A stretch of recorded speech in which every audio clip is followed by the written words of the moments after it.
We made it. We made it to 2025. And I say that with a heavy heart this morning because not everyone made it.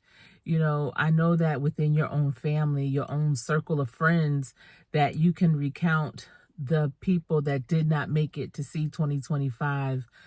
But I feel like it also especially hurts when that person doesn't make it on the 31st. It's like one more day, but God knows best. So, I just wanted to talk quickly about, goals. And 2025 is the new year, and people typically will set their goals for the new year, things they want to accomplish, things they want to change in their life. And they even have those new year resolutions where, they're like, oh, this is going to happen. I'm definitely going to start or stop doing this. And those don't typically last very long. I want to say probably until February. Let me know when you make a New Year resolution, how long does it take before you backslide?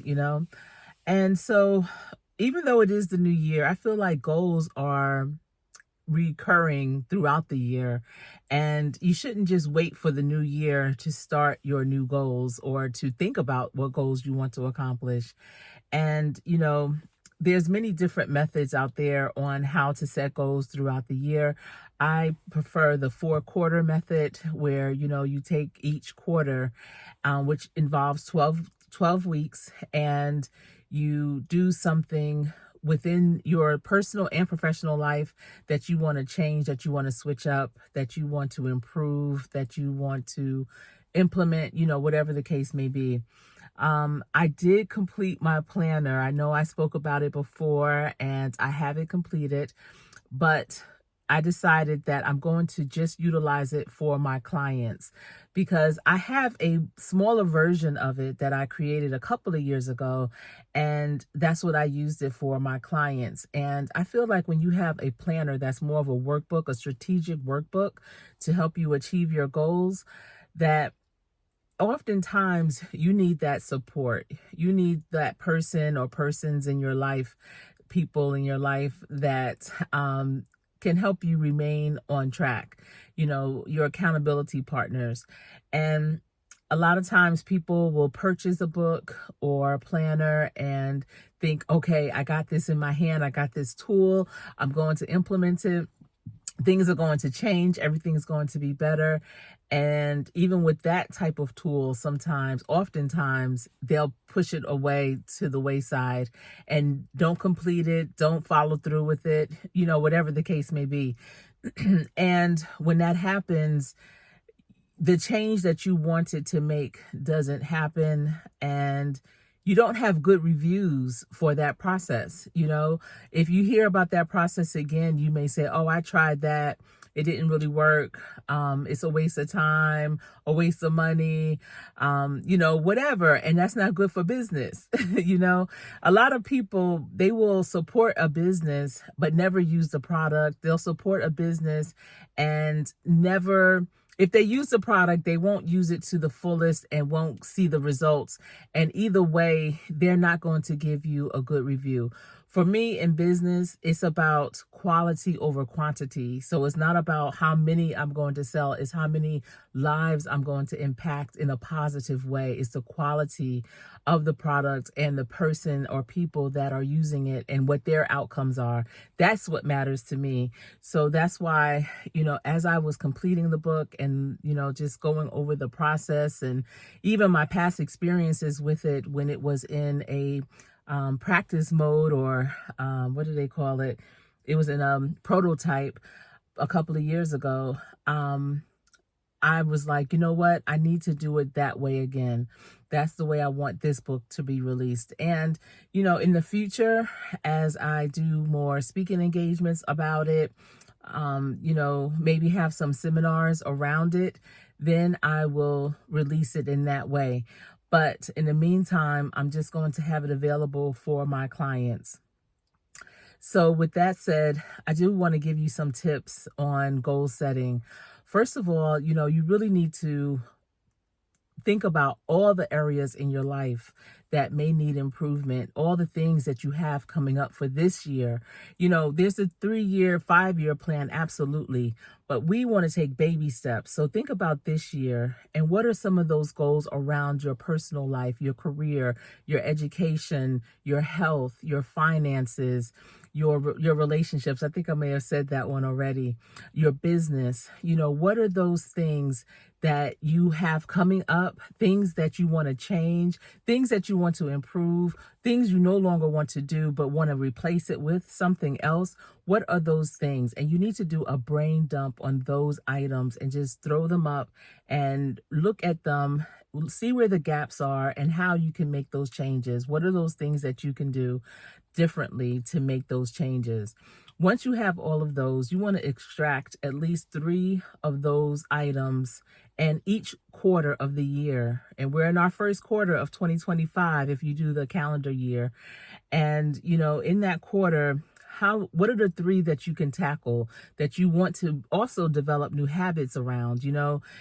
People might want to start with losing weight. I know I ate a lot over the holidays, so I do that intentionally. I feel like that's what holidays are for: family, friends, food, and fun. So I don't beat myself up about it until the first week of January, when I'm like, wait a minute, I may have overdid it. But what are some of those goals, and what do you need to do to lose the weight? It's more than just losing the weight. It's more than just joining the gym. What are those strategies that you're going to have in place, that you're going to, strategically put in place so that you can accomplish that goal? What's that number? How many pounds do you want to lose? Make sure that it's quantifiable so that you can say, okay, my goal for this first 12 weeks is 10 pounds, but how are you going to achieve that? And, how are you going to celebrate at the ends of that 12-week when you have accomplished that goal and maybe even exceeded it? So those are some things to consider. Also, this is a great time to reevaluate your subscriptions. It could be your online subscriptions for platforms that you are subscribed to but really don't use. I know throughout the year there's some great ideas that come up and you're like, oh, I want to do that, or that's interesting, or I think I could use that. And you may subscribe to it. It may be a paid subscription where, you have to pay on a monthly or that yearly basis. Well, I want you to look up all your subscriptions. If you have an Apple phone, I don't know how it works on an Android, but if you have an Apple phone, it has that tab in the settings where you can look up your subscriptions.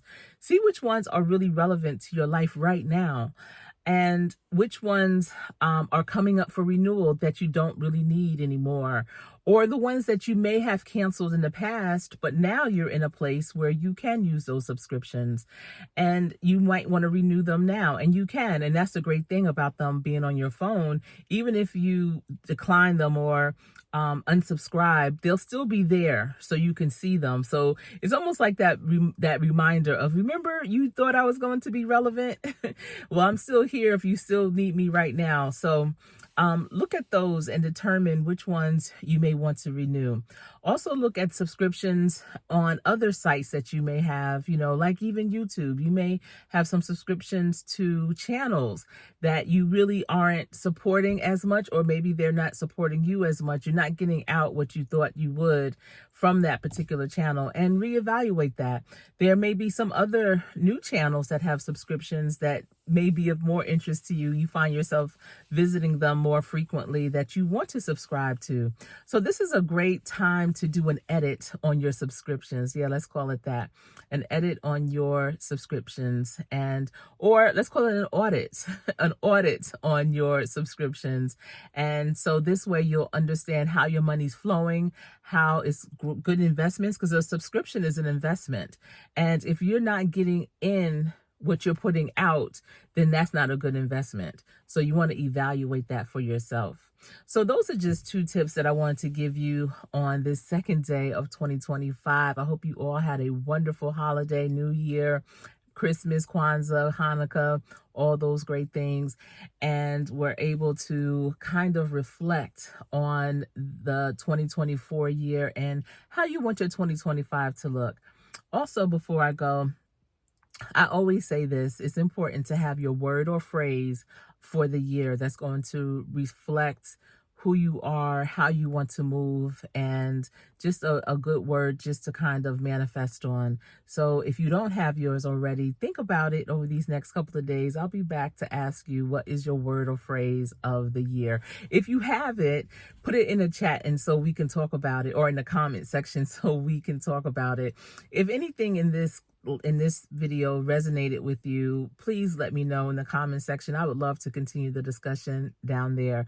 I will be back a little bit later, but until then, remember, practice every day. So when you get into play, you will always play to win.